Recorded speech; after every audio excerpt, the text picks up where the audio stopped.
অজিদের বিপক্ষে টি-20 সিরিজে আন্তর্জাতিক ক্রিকেটে অভিষেক হয়েছে আব্দুল গাফফার সাকলাইনের। নিজের অভিষেক সিরিজটা সেভাবে রাঙাতে পারেননি সাকলাইন, বিশেষ করে অজিদের বিপক্ষে চট্টগ্রামে সিরিজের দ্বিতীয় ম্যাচে বোলিং করতে আসা সাকলাইনকে বেধড় শাসন করেছেন ব্যাট হাতে টিম ডেভিড।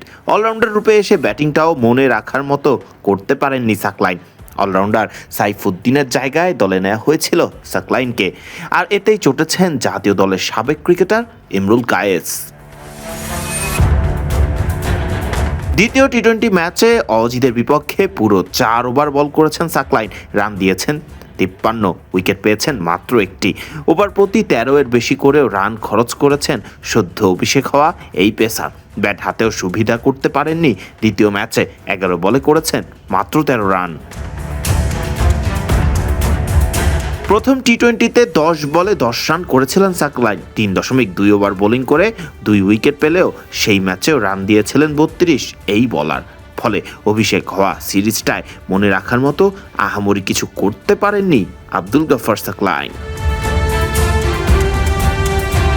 অন্যদিকে জাতীয় দলের সাবেক ক্রিকেটার ইমরুল কায়েস বেশ চটেছেন এই নিয়ে, কেননা অলরাউন্ডার সাইফুদ্দিনের জায়গায় দলে এসেছিলেন আব্দুল গাফফার সাকলাইন। সাবেক এই ক্রিকেটার নিজের ফেসবুকের দীর্ঘ পোস্টের এক অংশে সাকলাইনকে নিয়ে লেখেন, এই কালচারটা আমাদের কবে চেঞ্জ হবে যে একটা নতুন ছেলেকে সবসময় কোনো বড় দলের বিপক্ষেই ডেবিউ করাতে হবে, যেখানে সাইফুদ্দিনের মতো অলরাউন্ডার দলে থাকার যোগ্যতা রাখে, সেখানে তাদের বাইরে রেখে তরুণদের কঠিন পরীক্ষায় ফেলা হচ্ছে।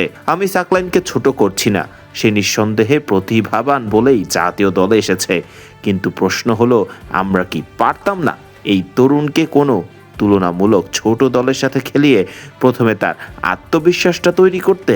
তাহলে তো তার কাছ থেকে দল দীর্ঘদিন সার্ভিস পেত। বড় দলের সামনে হুট করে নামিয়ে দিয়ে ক্যারিয়ারটা শুরুতেই হুমকির মুখে ফেলার মানে কি? ইতোমধ্যে 2 ম্যাচ হেরে সিরিজ হেরে গেছে টাইগাররা। বাকি রয়েছে সিরিজের তৃতীয় এবং শেষ ম্যাচ, যা কেবল নিয়ম রক্ষার জন্যই মাঠে গড়াবে।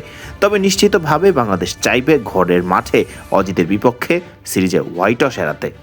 21 জুন শেষ টি-20তে মুখোমুখি হবে বাংলাদেশ এবং অস্ট্রেলিয়া।